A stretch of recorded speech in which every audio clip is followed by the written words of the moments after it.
है। हाँ आ रही आ रही। ठीक ठीक। तो बहुत अच्छी बात है, बहुत धन्यवाद आप सभी ब्रह्मचारी गण भाई और बहनों को। मेरा मेरे मेरे ओर से मैत्रीपूर्ण जय। और बड़ा ही अच्छा लग रहा है कि अपना जो विषय है काफी गहराई की तरफ काफी सकारात्मकता से हम उसको देख रहे हैं। और हम जिस तरह से उसको देख रहे हैं वो इस लेवल पे हमको, यानी ऊपरी तौर पर, ज्यादा गहराई में ना जाकर लेकिन ऊपरी तौर पर भी इसको समझना एक बहुत ही महत्वपूर्ण बात है। तो वास्तव में इससे हमको धम्म जीवन क्या है, धम्म जीवन कैसा हो सकता है, हम कहाँ फंसे हुए हैं, हमारा देखने का दृष्टिकोण, हमारी समझने की अंडरस्टैंडिंग, जिसे हम सुख बोलते हैं जिसे हम दुख बोलते हैं, वो कैसा रहता है, उसके ऊपर किस तरह से हमने आगे बढ़ना चाहिए, यह सब बातें मतलब हमको यहाँ पर समझ में आ रही है। तो मुझे लगता है कि आज की जो हमने जो देखा है, खासकर समाधि से एकाभूत ज्ञान दर्शन तक, एकाभूत ज्ञान दर्शन यानी वो वह प्लेस है जो समाधि के उच्च अवस्था में जाकर दर्शन करना, और वो भी कैसा, एकाभूत, जैसा है वैसा देखना। विवेक तो धम्म जी साथ आवाज थोड़ी कम हाँ हाँ, आवाज थोड़ा कम आ रही है। हाँ अब ठीक आ रही है वो कैसा है, थोड़ा। आगे लाना पड़ता है मुझे। हाँ, ये कैसा करना पड़ेगा तो। हाँ हाँ तो अभी आ रहा। हाँ आ रही है, आ रही। हाँ, थोड़ा सा मैं इसको डाल देता इसके अंदर ही, हम्म। ताकि वो अच्छा रहे। तो ये जो यथाभूत ज्ञान दर्शन है, तो यह समझने के लिए फिर से हमको समाधि को थोड़ा सा और अंडरस्टैंड करना पड़ेगा, समाधि के और चीजों को हमने देखना पड़ेगा कि वास्तविक जो समाधि होती है, जिस तरह से हम कहते हैं कि वह प्रशब्द का उच्च स्तरीय भाग है, शांति का, प्रशब्द का और सुख का उच्च स्तरीय भाग है। बिल्कुल सुख जब उच्च अवस्था में रहता है, सुख पूर्णता से हम हमारे मन को घेर लेता है। सुख में एकदम हम सभी चिंताएं, सभी नकारात्मक भाव, सभी खींचने वाले बातों को हम छोड़ देते हैं, और हमारा चित्त, हमारा मन पूर्णतः से एक दिशा में बहते रहता है, एक दिशा में चलते रहता है, एक दिशा में विचरण करते रहता है। तब जाकर समाधि का मतलब एक तरह से लाभ होता है।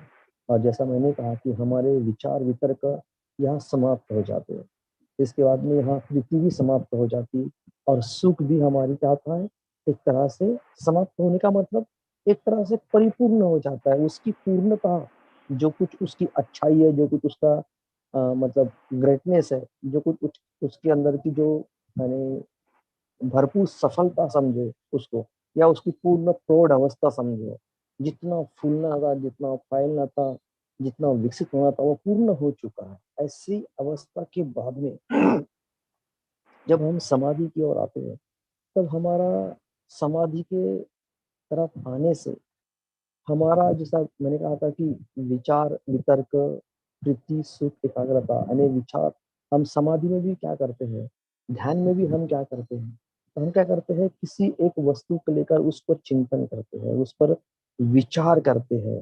विचार पर विचार पर हम क्या करते हैं, तर्क करते हैं, विचार को और स्पष्ट करते हैं, विचार को क्लियर करते हैं, उसको सभी तरफ से अच्छाई, अलग अलग एंगल से, अलग अलग विचारों से हम उसको देखते हैं। और देखने के बाद में हमारा जो देखने का ढंग है, उसको चारों तरफ से क्या होता है, बड़ा अच्छा हो जाता है। इसके लिए बौद्ध धर्म में बहुत सुंदर सा एक उदाहरण दिया है कि जापानीज, आपको पता है कि जापानीज लोग जो होते हैं वो जैन संप्रदाय के लोग होते हैं, और जैन संप्रदाय यानी कैसा, समाधि का एक सीधा मार्ग है, डायरेक्ट मार्ग, ध्यान का डायरेक्ट मार्ग, और थोड़ा सा इनडायरेक्ट मार्ग, मतलब हम लोग समाधि में एक तो डायरेक्ट झेन से जा सकते हैं, या इस पद्धति से जा सकते हैं, धीरे धीरे पढ़कर एक एक चीज पर। तो झेन वाले बड़े मतलब डायरेक्ट काम करने वाले होते हैं। तो क्या करता है, एक पेंटर होता है, बहुत भिक्षु होते हैं, वो बौद्ध भिक्षु एक बार एक चित्र निकालते रहते हैं। चित्र यानी कैसा, बांस का, जो बांस का पेड़ होता है, बांस का चित्र निकालते हैं। तो अपने वो शिष्यों को कहते हैं कि बेटा, आपको अगर बांस कैसा है ये आपको तो आप देखना आना चाहिए, क्योंकि उसका आपको चित्र निकालना है। तो आप सोचिए कि अगर बांस को देखना है तो हमारे मन में क्या उत्पन्न होता है कि हम तुरंत कहीं बांस के पेड़ के पास चले जाए, बांस को देख लिया जाए और तुरंत पेंटिंग बनाना चालू कर दे। यानी सर्वसामान्य स्वभाव ऐसा ही होता है। जैसा अभी हमको धम्म समझ में आ गया, समझो हमको कुछ चीजें समझ में आए तो तुरंत क्या करते हैं हम लोग, हाँ उसका ये ऐसा है, उसका अनुभव न लेकर उस पर हम लोग बहुत ही यानी कैसा अच्छा यानी कैसा अपने आप को सब कुछ समझ गया ऐसा भांस लाते हैं। तो साथियों, यहाँ पर उसके गुरु क्या बोलते हैं उसे, बोले बेटा, आपने बांस को जमीन से निकलता कैसा ये देखना है पहले। तो बच्चा जाता है, वो भिक्षु जाता है, वो बांस को जमीन से निकलते कैसे, तो आपको पता है कि निकलने के लिए ऐसा एक दो दिन नहीं लगता, कई समय लगता है। तो वो बिल्कुल जैसे ही वो धरती फाड़कर बाहर आते रहता है वैसा उसका निरीक्षण करते रहता है, चिंतन करते रहता है, विचार करते रहता है, उसको देखते रहता है। धीरे धीरे बांस बढ़ता है, उसके उसके अंदर एक तरह से जो आवरण है कैसे खुलते जाते हैं, और उस आवरण के अंदर से, उस घेरे के अंदर से और नया नया, मतलब जो नया नया आवरण है, नई नई जो उसको निकलने की जो बातें है वो आती रहती है, वो देखते रहता है। तो उसको बड़ा अच्छा करता है कि पहले एक खुला, फिर उसके अंदर से और दूसरा आया, फिर उसके अंदर से और तीसरा आया। ऐसे करते करते वो बांस का पेड़ थोड़ा थोड़ा बड़ा हो जाता है, फिर उसको बहुत सुंदर सुंदर पत्ती आती है, फिर धीरे धीरे और बढ़ते जाता है। ऐसा बांस हरा होता है, फिर उसका कलर क्या होता है, उसके जो बांस की जो डंडियां होती है उसका कलर पीला होता है। तो ऐसा बांस को देखने के लिए उसको 1 से 2 साल लगते हैं। उसको हर मौसम में सुबह कैसा दिखता है, शाम कैसा को दिखता है, दोपहर में कैसा दिखता है, बरसात में कैसा दिखता है, सर्दी में कैसा दिखता है, गर्मी में कैसा दिखता है, बसंत में कैसा होता है। तो हर 6 ऋतुओं का भी क्या करता है वो बालक, आनंद लेता है, केवल बांस को देखने के लिए। और बांस को देखने के बाद में क्या करता है मालूम है क्या, फिर उसे गुरु बोलते हैं बेटा आपने बांस को देखा, बोले हाँ, अब जाके उसका चित्र बनाओ। तो जब वो चित्र बनाता है तो उसने जो जो देखा है वो पूरा उस चित्र के अंदर समाविष्ट है। वो इस तरह का बनाता है कि हर कोई उसको जिंदा ही समझ जाता है।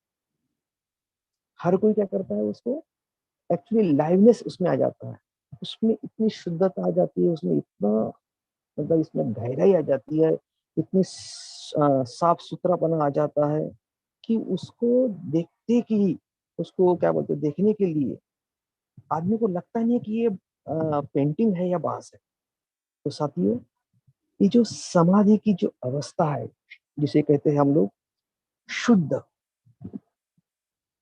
पूर्णता से, एकाग्रता से भरी हुई, शुद्ध यानी क्या, उसमें गंदगी नहीं रहती, उसमें आप पर भेद नहीं रहता, वो पूर्णता से उसमें समा जाता है आदमी, उसमें एक तरह से मिल जाता है। तो वह जो भिक्षु है, जब वो चित्र जो बनाता है वो इस तरह का बनता है कि उसमें, और जो नेचुरल जंगल में जो बांस होता है उस बांस में कोई फर्क नहीं रहता। साथियों, यह जो है वो बांस में से वो एक रूप हो गया रहता, क्योंकि उसके हर एक रंग को, हर एक संवेदनाओं को, वेदना को वो भी जानता है, क्योंकि उसने पूरा समय चिंतन किया रहता है। तो जैसा आप कहते हैं कि समाधि, तो समाधि इतना सरल नहीं रहता। जब तक हम सुख में रहेंगे, हम पूर्णतः सुख से रहेंगे, तभी हम उसको देख पाएंगे। हम अपने संस्कारिता से नहीं देखते साथी हो। तो हम जब देखते हैं तो पूर्णतः देखते हैं, पूर्णतः उसका अनुभव करते हैं, उसके सुख दुख, उसकी भावनाएं, संवेदनाएं, उसके हर चीजों को हम महसूस करते हैं। तब जाके क्या होता है, समाधि का उगम होता है। और जब ऐसे समाधि को हम, समाधि के उच्चतम अवस्था को जब हम जाते हैं, तब जाके कहीं यथाभूत ज्ञान दर्शन का, यानी क्या होता है, निर्माण होता है। ऐसा मान लीजिए कि आपको पता है पहाड़ों में जो लोग रहते हैं, चारों ओर भयानक कोहरा छाया हुआ रहता है। मान लीजिए एक आदमी पहाड़ चढ़कर, यानी पहाड़ों के टोक पर चला गया है, ऊंचाई की ओर चला गया है, और वो क्या देखता है कि चारों ओर घना कोहरा है ना, चारों ओर बादली छाई हुई है, नीचे का कुछ भी दिख नहीं रहा है। और क्या होता है, जैसे आपको पता है कि जब पहाड़ों पर हम जाते हैं, आप सब लोग घूमने वाले हो, पहाड़ों का दर्शन करने वाले हो, तो जब वहां ऊपर जाते हैं हम लोग, तो ऊपर जाने के बाद में हमारे नीचे पूरा आसमान होता है, पूरी बदली होती है, लेकिन क्या होता है वो कोई स्थिर नहीं रहता है, धीरे धीरे क्या होता है वो छट जाता है। तो मान लीजिए आपने एक तरह से ऐसा हाथ घुमा दिया और ऐसी कल्पना कीजिए कि पूरी बदली क्या हो गई, छट गई। तो नीचे हम देख रहे हैं बहुत ही सुंदर ऐसा मनमोहक, यानी हरियाली और कलरफुल गांव का, झरनों का, नेचर का हम दृश्य देखते हैं। वो दृष्टांत यानी प्रज्ञा है। हमने हमारे मन के, हमने हमारे संस्कारिता से देखी हुई हर चीज को क्या कर दिया, हमने हटा दिया है, हमने उसको साइड में कर दिया है। हमने क्या कर दिया उसको, एक तरह से उसको बिल्कुल, जो गंदगी थी लगी हुई थी, जो कुछ हमारी संस्कारिता थी, जो कुछ हमारे अंदर के जो अकुशल था, मतलब सत्य को देखने की क्षमता हम में आ गई है। जैसा वो बालक जो है, वो बालक क्या करता है, वो बांस को देखता है और बांस का चित्र वैसा ही बनाता है जैसा बांस होता है। तो साथियों, इसलिए भगवान बुद्ध वो भाइया को कहते हैं, जब, जैसा मैंने कल बताया कि भाइया बुद्ध को देशना करने के लिए विनती करता है, वो उसने बुद्ध को कभी देखा ही नहीं होता है, तो बुद्ध उसको क्षण भर में कहते हैं कि बेटा, जैसे देखते हो जागृत पूर्वक देखो, खाना खाते हो तो जागृत पूर्वक खाना खाओ, चलते हो तो जागृत पूर्वक चलो।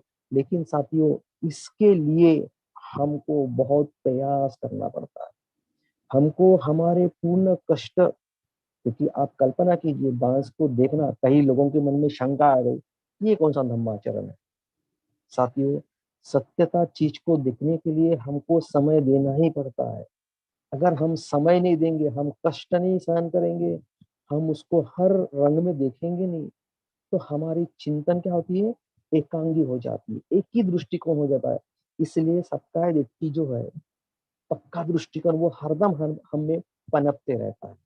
हम आज भी बोलते हैं कि मेरी ही सही है, जैसा मैं विचार करता हूँ वही सही है। हम दूसरों की चीज सुन ही नहीं लेते, दूसरे के अनुभव को हम ध्यान से लेते नहीं, तो वो सुनने के बाद भी अपना अनुभव जोड़ते रहते हैं, यानी हम वास्तव में क्या करते हैं, सुनते नहीं है। तो सुनने की जगह क्या करते हैं हम, थोड़ा सुने और अपने को क्या पता है वो वहां मिक्सअप करते रहते हैं। इसलिए बुद्ध कहते हैं कि सुनते समय केवल सुनिए, उसके भाव को देखिए, उसके गहराई को देखिए, उसके अर्थ को देखिए। यह देखने से आपको क्या होगा, सचमुच यथाभूत ज्ञान दर्शन का क्या होगा, एक तरह से परिचय हो जाएगा, एक तरह से समझ आएगी। आपकी अंतर्दृष्टि का क्या होगा, विकास हो जाएगा। अंतर्दृष्टि यानी अंदरूनी दृष्टि, जो आप सत्यता को देख सकते हैं। तो फिर आप पुराने पद्धति से वो कोई चीज को आप देखते नहीं है, कोई चीज को अनुभव नहीं करते, तो बिल्कुल नया, जैसा आप सामने देख रहे हो, जैसा आप अनुभव कर रहे हो। तो ये जो है, ये अनुभव करने के बाद में यथाभूत ज्ञान दर्शन से, मैंने कहा कि समाधि से हम प्रज्ञा की तरफ आते हैं। तो प्रज्ञा यानी क्या, अभी प्रज्ञा को हम एक तरह से कैसा करेंगे, किस तरह से हम देखेंगे। तो कल मैंने यही कहा था कि एक मन की एक बहुत ही शुद्ध अवस्था, एक बहुत ही परिपूर्ण अवस्था, एक बहुत ही जागृति पूर्वक, पूर्णता से, यानी क्या बोलेंगे, क्लियर क्लियर की हुई अवस्था को क्या करते हैं, हम प्रज्ञा बोलते हैं। वो बिल्कुल नया रहता है, वो पहले की दृष्टि से नहीं रहता है, हमारा देखने का ढंग ही बदल जाता है। यानी अगर इसको, अगर आपको समझना है, समझो एक उदाहरण के तौर पर, तो हमारे बौद्ध धर्म में बहुत ही सुंदर ऐसा उदाहरण आया हुआ है, जिसको हम क्या कहते हैं कि एक बार एक बोधिसत्व थे, राजा थे। उन्होंने क्या किया, वो बोधिसत्व हरदम प्रज्ञा, करुणा और मैत्री का साधना करते रहते हैं। तो क्या करते हैं, एक बार उनको लगता है कि चलो मनोरंजन किया जाए, तो क्या करते हैं, वो कुछ अपने जो राज्य के जो अंधे लोग होते हैं उनको बुला लेते हैं, और वो बुलाकर उनको दरबार में पेश करते हैं। और वो बोलते हैं कि अपने मित्रों को कहते हैं कि जाओ हाथी लेके आओ। वो मित्र हाथी लेकर आता है, हाथी आने के बाद वो क्या करते हैं, बोलते हैं आप बताओ कि हाथी कैसा है। राजा बोलते हैं नंदों को, बोलते हैं हाथी कैसा है। अब आप कल्पना कीजिए, इनको आंखें नहीं है। वो क्या करते हैं, कोई हाथी का पेट पकड़ लेता है, कोई हाथी की पूंछ पकड़ लेता है, कोई हाथी का पांव पकड़ लेता है, कोई हाथी की सूंड पकड़ लेता है, कोई हाथी का दांत पकड़ लेता है।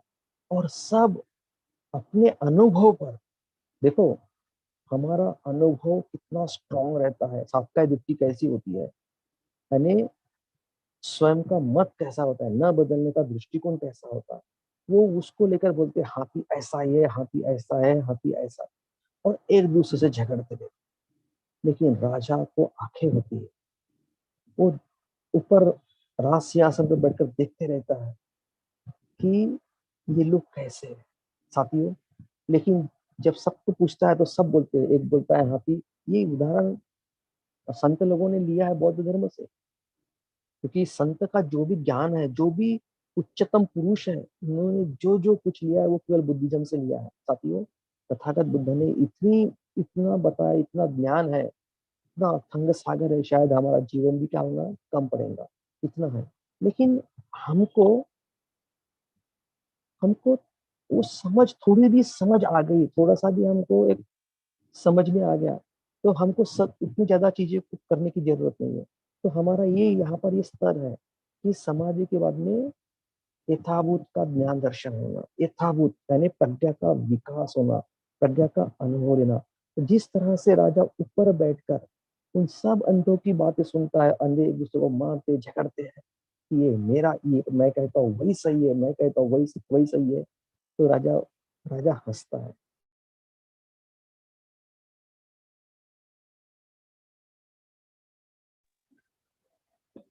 लाइट गोल हुई क्या ब्रह्म जी?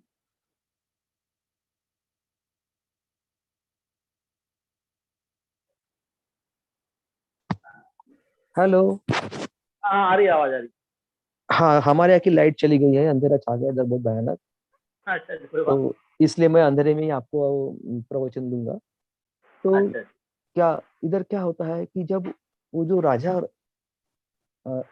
होता है, वो राजा देखता है कि वो अंधे लोग किस तरह से झगड़ रहे हैं, किस तरह से लड़ाई कर रहे हैं, और अपने मत को क्या कर रहे हैं, पूर्ण जोश के साथ, पूरे शक्ति के साथ, पूरे इसके साथ बता रहे कि यही सत्य है, यही सत्य है साथियों। इससे हमको एक बात समझ में आती है कि हम भी अपने मत को क्या करते हैं, प्रज्ञा न होने की वजह से, प्रज्ञा का अभाव होने की वजह से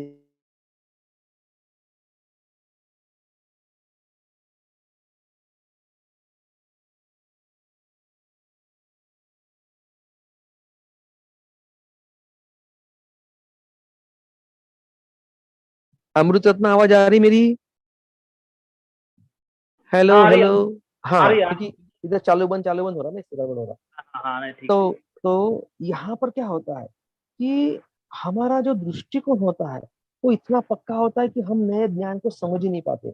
लेकिन राजा क्या करता है, राजा ज्ञानी होता है, प्रज्ञावान होता है, तो वो सभी की बातें सुनता है, और सभी की बातें सुनकर फिर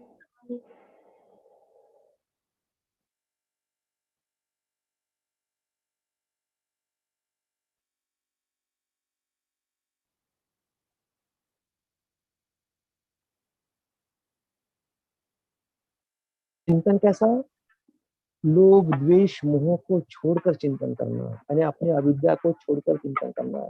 और अगर समझो वो चीजें भी है, तो उसको पूरे अलग अलग प्रकार से क्या करना है, उसको देखना है।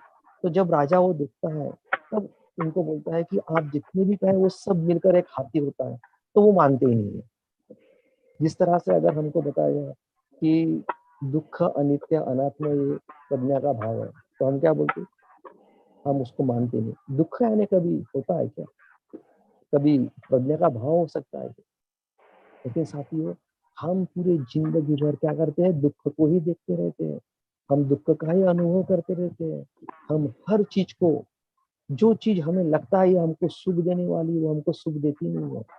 बहुत ही बहुत ही प्रसन्नता से हम एक गाड़ी खरीदी करते हैं, हम पूरा सुख उसमें ढूंढते हैं, रोज जैसी नई नई रही तो रोज उसको संवारते हैं, साफ सुथरा करते हैं, उसके चक्के पूछते हैं, उसको फूल माला डालते हैं, उसको बड़ा सेवा करते हैं। लेकिन 1 माह के बाद देखा जाए तो उसको शायद हम होते, क्योंकि धीरे धीरे क्या होता है, उसके प्रति हमारी जो सुख की जो कल्पना है वो दुख में ट्रांसफर होती रहती है। फिर कुछ समय के बाद में हम उससे इतना बोर हो जाते हैं कि वह चीजें ही हमको दुख देने लगती है। फिर हम देखते हैं कि दूसरे हमारे साथी ने दूसरी गाड़ी लिया, दूसरा मोबाइल लिया, तुरंत उसमें सुख दिखते रहे। तो साथी इसलिए मैं कहता हूँ कि दुख हर चीज जो जो हमारे पास है, जो जो आसपास है, जो जो दिख रही, जो स्पर्श कर रही है, ये सभी वस्तुएं क्या करने वाली है, दुख देने वाली। संस्कारित अस्तित्व का पहला लक्षण है कि सभी वस्तुएं दुख कारक। लेकिन हम क्या करते हैं, हम लोग उसी अंधे आदमी की तरफ सभी वस्तुओं में सुख ढूंढने के लिए प्रयास करें। तो अज्ञान का हम पर इतना प्रभाव होता है कि हम ज्ञान की बातें सुनते ही नहीं, हम उसमें सुख में ढूंढकर इतना प्रयास करते हैं और पूरा जीवन हम लोग क्या करते हैं, व्यथित गवाते रहते हैं। हम हर समय पैसे पैसा पैसा, हर समय शक्ति शक्ति शक्ति, सौंदर्य सौंदर्य सौंदर्य, ऐसे अनेक प्रकार की चीजों में हम उलझे रहते हैं। और हमारा इतना महत्वपूर्ण जीवन क्या करते हैं, हम लोग भूल जाते हैं। हमने देखा है हमारा पूरा जीवन कहाँ पर गया है, केवल बच्चे पैदा करने में गया, बच्चों को पालने में गया, बच्चों की शादी करने में गया, और तुरंत हमारी मृत्यु हो गई। हम देखते हैं कि जिंदगी भर हमने सुबह उठकर और शाम तक क्या किया, केवल काम ही काम किया, और काम के सिवा और कुछ नहीं किया, क्योंकि काम करने के बाद में आदमी के पास शक्ति बिल्कुल बचती नहीं है। तो मेरा प्रश्न कहता है कि हम अपने जीवन को उस दृष्टिकोण से देखते हैं तो हमें समाधि नहीं रहती, हमें सुख नहीं रहता, हमको फिर से हमारा वो जो नेगेटिव जो भाव चक्र है वो इतना स्ट्रांग रहता है कि हमको सत्य देखने के लिए तैयारी नहीं करता। तो इसलिए कहते हैं कि यथाभूत ज्ञान दर्शन में हम 3 लक्षण देते हैं, दुख, अनित्य और अनात्म। हम देखते हैं कि ये जो चीज है ये कोई नित्य नहीं है। हम जो सुनने वाले हैं, हमारा जो जीवन है वो नित्य नहीं है। हम जिस जिस चीज को पकड़ रहे हैं, जिस जिस जिससे हम बहुत प्यार कर रहे हैं, वो मेरा बोलते हैं, वैसा ही रहना चाहिए लगता है। वैसे हम रोज सुबह अपने आप को देखते हैं, हमें कोई फर्क न हो, लेकिन हम हर दिन बदलते रहते हैं, हर दिन मरते रहते हैं, हर दिन जीते रहते हैं। जो वस्तु को मैं बहुत प्यार करता हूँ, अपने बेटे से प्यार करो, पत्नी से प्यार करते हो, लेकिन क्या होता है, क्या वो नित्यता है क्या, क्या वो सचमुच उसका हम पर उतना असर होता है क्या, क्या उतना ही हम पर प्यार करते हैं क्या, ये सोचने वाली बात है। तो यथाभूत ज्ञान दर्शन ये बहुत ही चैलेंजिंग वाली चीज रहती है। मैंने बार बार कहा कि ये वो चीज है कि जहां से आप वापस नहीं आते। जैसा मैंने कल भी कहा था कि अगर गुरुत्वाकर्षण शक्ति के हिसाब से अगर आप बोल दी जाए तो यहाँ से कुछ 100 क्यूब 1000 किलोमीटर, 1000 मीटर समझो ऊपर तक, जहाँ पर पृथ्वी का गुरुत्वाकर्षण रहता है, वहां तक हमको बहुत जोर लगाना पड़ता है, बहुत शक्ति लगानी पड़ती है। आपने देखा होगा यान जब रॉकेट को लेकर उड़ता है ऊपर, बहुत बड़ा आवाज करता है, बहुत हजारों लाखों शक्ति के साथ वो क्या करता है, गुरुत्वाकर्षण तोड़ के ऊपर जाता है। साथियों, तो यहाँ पर हमें पूर्णता पूरे शक्ति के साथ पूरे दिलो जान से हमको धम्माचरण करना है। इतना धम्माचरण करना है कि हमको इसको झोंक देने का है, हमको पूरे दिल से शुद्धता के साथ हमको इसमें सम्मिलित होना है। अगर आपको दुख से मुक्त होना है तो क्या होता है कि एक बार एक समय ऐसा है जहाँ पृथ्वी का गुरुत्वाकर्षण समाप्त हो जाएगा, उसके बाद में पृथ्वी हमें खींच नहीं सकती, गुरुत्वाकर्षण हमें खींच नहीं सकता। उसी तरह से यथाभूत ज्ञान दर्शन ये वो अवस्था है साथियों कि जहाँ हमें यथाभूत ज्ञान दर्शन हो गया तो फिर हम नीचे नहीं आ सकते, हमको गारंटेड हो गई कि हम क्या कहाँ जाएंगे, धीरे धीरे सूरज की ओर बढ़ेंगे, क्योंकि सूरज में ही उतना आकर्षण होता है, बुद्ध में ही उतना आकर्षण होता है कि हम अपने बल के साथ वो शुद्ध भारहीन यानी कैसा पूर्णता से दुख अनित्य अनात्म को छोड़कर, लोभ द्वेष मोह के छोड़कर, जो कुछ मूर्खतापूर्ण बातों को छोड़कर हम अपने अस्तित्व के साथ शुद्ध अंतकरण के साथ परिपूर्ण एकाग्रता के साथ शुद्धि चित्त को लेकर हम कहाँ बढ़ते हैं, सूरज की ओर। सूरज की ओर मतलब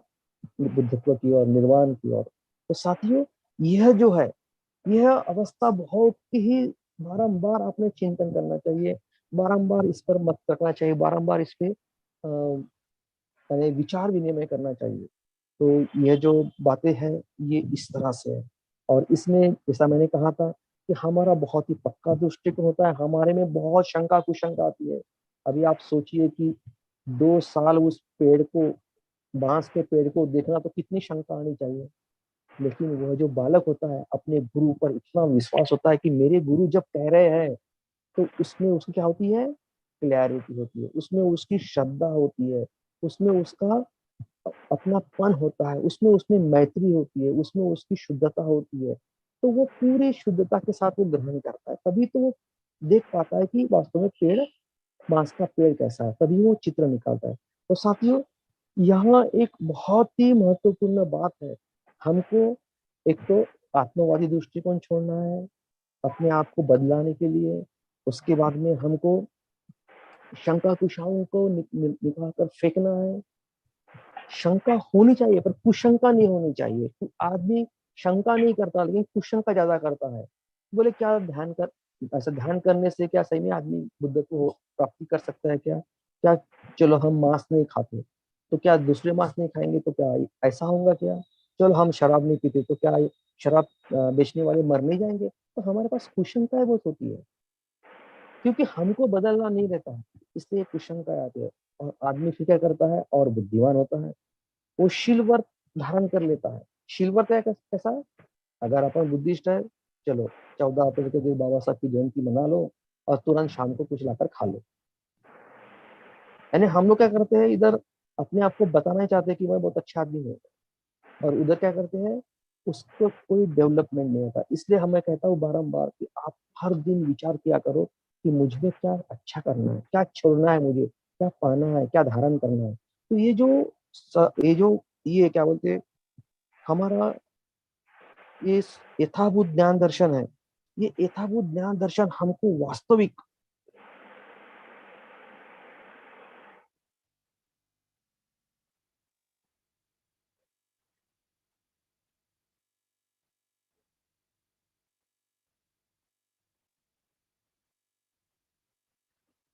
वो आते स्टेज, वो यथाभूत ज्ञान दर्शन के बाद में आते हैं निविद्या।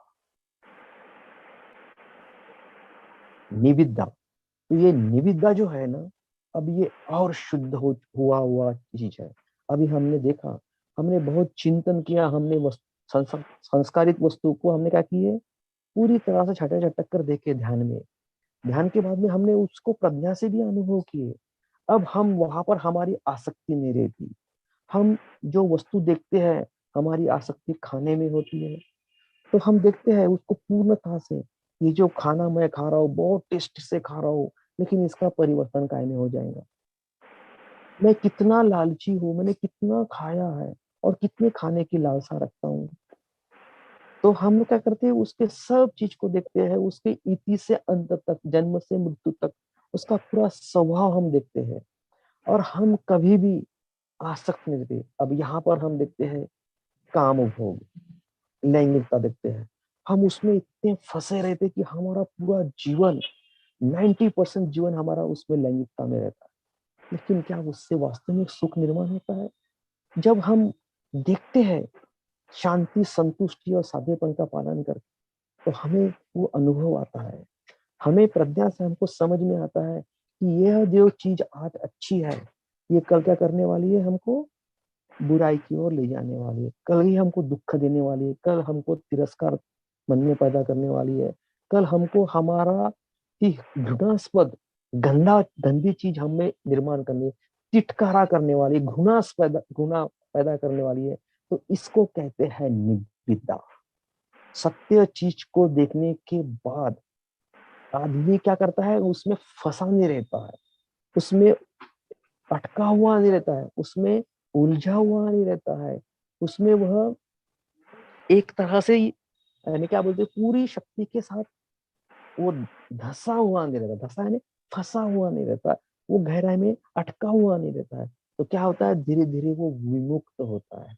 विमुक्त का मतलब मुक्ति की ओर बढ़ता है। इसलिए उसको कहते हैं निब्बिदा। तो जैसा मैंने कहा कि यथाभूत ज्ञान दर्शन होने के बाद आदमी को 5 प्रकार के लाभ मिलते हैं। एक तो सबसे पहले वो श्रोतापन्न होता है। उसकी दृष्टि क्या होती है, वो एक श्रोतापन्न, अनागामी, सुकृतागामी, अरहंत जो स्टेज है ना, तो पहले वो श्रोतापन्न हो जाता है, बुद्धत्व की ओर बढ़ना चालू हो जाता है।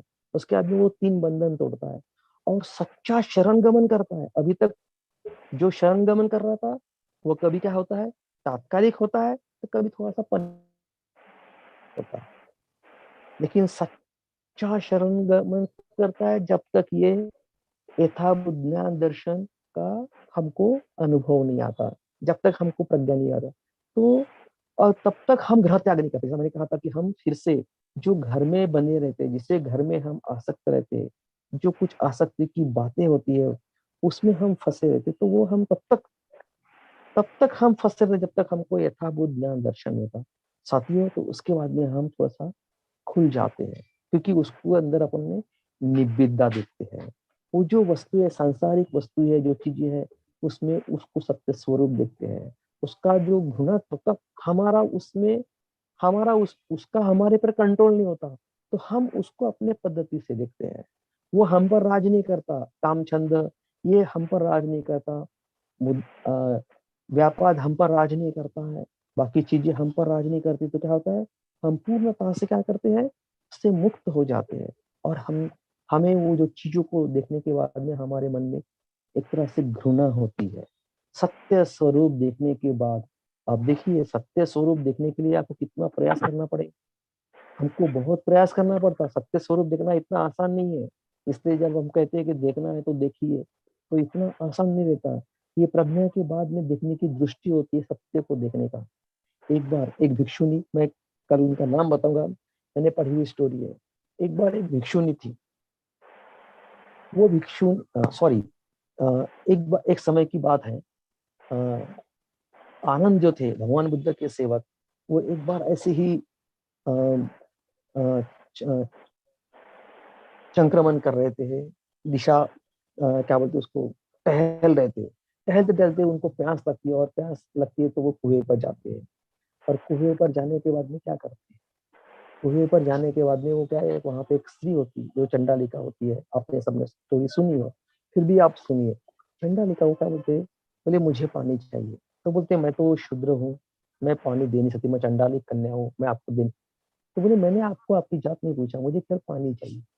तो आनंद, ये तो राजकुमार थे, पहले सिद्धार्थ के भाई थे। आप सोचते होंगे कि राजकुमार कैसे सुंदर होते हैं, गोरे चिट्टे होते हैं, हष्ट पुष्ट होते, तो और भिक्षु बनने के बाद में, ब्रह्मचर्य का पालन करने के बाद में मन में बहुत शांति होती, तो चेहरा और निखरता है, तो इतना सुंदर आनंद होता है। तो आनंद को देखते ही चंडालिका उसमें मोहित हो जाती है, उसके प्यार में वो फंस जाती है, और वो जाती है अपने उसके आनंद के पीछे पीछे जाती है, क्या करता क्या नहीं सब कुछ कवर करती है, और अपने मम्मी को बताती है, मम्मी अब मैं बड़ी हो गई, मुझे तो शादी करना है, और ये जो है व्यक्ति जो मैंने देखा है उससे मुझे शादी करना है। फिर उसकी माँ पूछती है, अरे बोले वो तो भिक्षु है, वो शादी नहीं करेगा। नहीं बोलते, आपको जो भी करना है वो, जो भी, क्योंकि उसकी माँ जादूगरनी होती, मंत्रबाज होती, मंत्र मंत्र तंत्र का साधना करने वाली होती है, तो बोलते हैं आपको अपने पूरे शक्ति के साथ उस भिक्षु क्या करने का है, उस पर जादू डालना है और मेरे तरफ उसको आकर्षित करना है। उसके बाद में उसकी मम्मी बहुत प्रयास करती, लेकिन आनंद, आपको पता है बुद्ध के वो प्रत्यक्ष सेक्रेटरी थे, सचिव थे, तो बुद्ध के प्रभाव हरदम आनंद पे रहता था, तो कोई जादू आनंद पर नहीं चलता है। तो फिर ये लड़की है, वो पीछा कहाँ छोड़ने वाली, वो फिर से आनंद की तरफ जाती रहती, आनंद को पकड़ती रहती, कहीं भी रास्ते मिलते और शादी की बात करते रहती। आनंद बड़ा त्रस्त हो जाता है। फिर उसको बड़े चालाकी के साथ आनंद को घर में भोजन के लिए बुलाती है, और अपने मम्मी को बोलती कि आप दरवाजा बंद कर दो, अब देखती हूँ मैं आनंद कैसा नहीं फंसता मेरे जाले में। लेकिन ऐसे कहते हैं बुद्ध की करुणा दृष्टि उस पर होती है, तुरंत वो जो झोपड़ी होती है उसमें आग लग जाती है, तो नेचुरली अपना जीव बचाने के लिए भागना ही पड़ेगा, तो खोलकर वो दोनों बाहर आ जाते हैं। कहने का अर्थ ये है कि वो जो चंडालिका होती, अनेक प्रकार से आनंद को अपने ग्रह में, अपने मोह पाश में बांधने का प्रयास करती, लेकिन आनंद उसके इसमें कभी नहीं आता।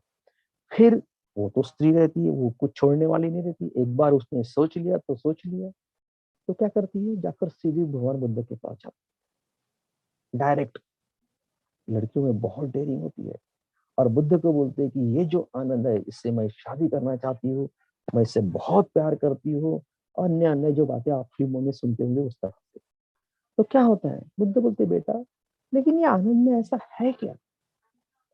वो पूरी की पूरे आनंद की, जैसा हीरो हीरोइन की वर्णन करता है, उस तरह से वो चंडालिका पूरा आनंद का वर्णन करती है। तो बुद्ध बोलते हैं, बुद्ध जानते हैं कि उसको अब मैं ये बताऊंगा तो कुछ समझ में आने वाला नहीं है। तो बुद्ध बोलते ठीक है, लेकिन उसके लिए आपको भिक्षु नहीं बनना पड़ेगा। बात समझे आप उसके लिए आपको आनंद की तरह बना। तो बोले मैं तैयार हूँ। वो तुरंत भिक्षुनी का चीवर धारण करती है और रहती है। धीरे धीरे उसको यही विचार वितर्क, प्रीति, सुख और एकाग्रता, क्योंकि उसके मन में आनंद रहता है। हरदम विचार जो होता है वो आनंद का होता है, और वितर्क पर वो चिंतन करती रहती है। और धीरे धीरे कल्याण मित्रता के रूप में बाकी लोग छह धातु का ध्यान, यानी सत्य, जो हम जिसे बोलते हैं आंख, आंख के अंदर क्या रहता है। हम भी आंखों पर बहुत क्या करते, तेरी आंख कैसे हिरनी की समान, ऐसे ऐसे बहुत सारे उपमाएं देते हैं। दांत कैसे मोतियों के समान, लेकिन दांतों का जब आप स्मेल लेते हो तो कितनी गंदगी आती है। पर ये सत्य स्वरूप हमको समझ में नहीं आता, ये बहुत ही घिनौना होता है। लेकिन सत्य तो यही होता है, इसे निविद्या यहाँ पे प्राप्त हो जाती है। तो जब वो चंडालिका ये सब अनुभव करती है, तब बुद्ध कहते हैं अब आपको आनंद चाहिए क्या। तो बोलते भाई मैं तो अभी पूरी तरह से क्या हो गई, निविद्या में आ गई, क्योंकि सत्य स्वरूप से देख लिया। साथियों, ऐसा ही सत्य स्वरूप देखने के बाद हम जिसे बहुत अपनापन बोलते हैं, उसमें घृणा होती है। अब हम पूर्णता से मुक्त हो जाते हैं। घृणा यानी दूर होना, पूर्णता से अलिप्त होना, उसका लवलेश भी अपने ऊपर नहीं होना, उसका थोड़ा सा भी कारण, थोड़ा सा भी शंकाएं हमारे ऊपर नहीं आना, थोड़ा सा भी जो चीजें बोलते हैं वो हमारे ऊपर उसका नहीं होना, यानी उसे कहते हैं अलिप्तता। तो उस तरह से आनंद से चंडालिका पूर्णतः सा अलिप्त हो जाती है, और वो एक बहुत बड़ी भिक्षुनी, बहुत महान भिक्षुनी के रूप में उसका संगम स्थान है। साथियों, लेकिन उसके लिए उसको पहले भिक्षु बनना पड़ता है, उसके लिए उसको ध्यान करना पड़ता है। एक घंटे के लिए नहीं, वो पूरे समय भिक्षु का जीवन जीती है, सत्यता को खोजने की प्रयास करती है, और हरदम विचार वितर्क, प्रीति, सुख, एकाग्रता, इन सब को देखते हुए वो क्या करती है, अपने प्रज्ञा को चमकाती है और निविद्या को धारण करती है। तो निविद्या यानी पूर्णता से वो अलिप्त हो जाना, जो कुछ सांस्कारिक वस्तुएं हैं। साथियों, आज अभी लाइट तो हमारी चली गई है, और मैं जिस रूम में बैठा हूँ बहुत परेशानी हो रही है, और मुझे लगता है कि हम केवल अभी 5 5 मिनट ही हमको शेष शेष रह गए हैं। तो मुझे लगता है कि आज हम थोड़ा 5 10 मिनट पहले छोड़ना चाहूंगा मैं, क्योंकि यहाँ बहुत ही भयानक उबला सा हो रहा है, मुश्किल हो रहा है। ठीक है। तो यहाँ पर महत्वपूर्ण बात ये भी है कि हमें अभी इसमें हमारे प्रवचन बहुत कम रहेंगे, उसमें हमारी जो थिंकिंग है, हमारी सकारात्मकता है, हमारा जो अंदरूनी अनुभव, उसको साक्षी मानकर हमको और गहराई में उतरना है। अगर हम किनारे ही रहेंगे, अगर हम किनारे रहकर धम्माचरण करेंगे, तो हम धम्म के गहराई को, धम्म के सुख को, धम्म के अनुभव को, धम्म की उस महानता को नहीं समझ पाएंगे। हमको इसके लिए अभी गहराई में आने के लिए हमको डेयरिंग करनी पड़ेगी। इसलिए हमको बारंबार ज्यादा से ज्यादा ध्यान कैसा करना, मैं अपने आप को, अपने मन को कैसा समझू, मैं कैसा हूँ, मेरे में कौन से विकार ज्यादा है, कौन से में मैं फंसा हूँ, वो सब चीजों को अपने को खोज करना पड़ेगा। और उसको अलग अलग वितर्क देकर, अलग अलग चिंतन का माध्यम लेकर उसको शुद्ध करना पड़ेगा, और उसमें से ही अपने को, अपने मन की एकाग्रता को, अपने मन की सुंदरता को, अपने मन के अच्छाई को, विकासता को ऊपर ले जाना पड़ेगा। समाधि की उस अवस्था में अपने को जाना पड़ेगा कि जहां हम अपने आप को पूर्णतः क्लियर देख सके। अगर ऐसा हमने किया तो निश्चित ही हमारा जीवन ये जीवन हमारा सफल हो गया, ऐसा हम समझेंगे। ये जो कहते हैं कि श्रोतापन्न के बाद केवल 6 या 7 जन्म ही हमको बुद्धत्व की प्राप्ति हो जाती है। साथियों, कहने का अर्थ ये है, जन्म का अर्थ जन्म लेना नहीं है, लेकिन हम लोगों का एक तरह से काल होता है, एक तरह समय होता है। एक समय बीतते ही क्या होता है, हमको नया बात समझ में आएगा। तो आपको जितना अपने आप को तेज करोगे, जितना जितना आप प्रभावशाली बनोगे, उतनी सफलता आपके कदम चूमेंगी, उतनी अच्छाई आपकी ओर बढ़ेंगी, उतनी यश के शिखर आप जल्दी कैचअप करोगे। तो मुझे लगता है कि अगर हम बारंबार अगर यथाभूत ज्ञान दर्शन को और चिंतन करें, यथाभूत ज्ञान दर्शन के बाद में निविद्या, निविद्या यानी पूर्णतः उसको जो उसका विपर्यास है, विपर्यास कहने का अर्थ उसकी घृणता है जो संस्कारित वस्तु की है, उसको देगा निविद्या। तो वो उसका अर्थ हो जाता है। तो मेरे ख्याल से अगर आप जो कुछ मैं 2-3 बातें बताया, और शायद आपको समझ में आ गया है, मुझे भी चिंतन करने के लिए समय मिल रहा है, क्योंकि मैं भी अपने धम्माचरण को और अच्छा कैसा करूं, क्योंकि हम सबको श्रोतापन्न बनना बहुत जरूरी है। हम सबको यथाभूत ज्ञान दर्शन की तरफ बढ़ना बहुत जरूरी है। आज भी हम अगर थोड़े भी अजागरूक रहे तो सीधा भव चक्र में जाकर गिर जाते हैं। सीधा जैसा आसमान में जब यान उड़ता है, अगर मान लीजिए बीच में कुछ गड़बड़ आ गई है, तो तुरंत हम नीचे आके गिर जाते हैं। साथियों, ये जो गुरुत्वाकर्षण शक्ति है, ये जो भव चक्र की ताकत है, हजारों साल से हम लोग भव चक्र में घूम रहे हैं। आप इसको इतना कमजोर मत समझो। उसको देखना, समझना, यही बड़ी पुण्य की बात है। इसको धीरे धीरे स्मृति से तोड़ना, ये बहुत ही पुण्य की बात है। धीरे धीरे इसको तोड़कर अच्छे लोगों में रहना, अच्छे लोगों का सहवास करना, कल्याण मित्रता। जीवन में भगवान बुद्ध ने कहा है, कल्याण मित्रता पूर्ण धम्म है। वह इसीलिए कहा है कि हमारा पूरा जीवन मित्र नियंत्रित करते हैं। हम बिगड़ते हैं, अच्छे होते हैं, इसमें ज्यादा से ज्यादा हाथ मित्रों का होता है साथियों। तो ध्यान रखिए, अपने अच्छे मित्र रखिए, बुरे मित्र से 2 हाथ दूर रखिए, क्योंकि बुरे मित्र आपको हरदम दुख और दुख की तरफ ही लेके जाएंगे, समंदर की उस गहराई में ले जाएंगे जहां से आप कभी निकल नहीं पाओगे। यानी दुख के उस गहराई में ढकेल देंगे जहां से आप चाहकर भी निकल नहीं पाओगे।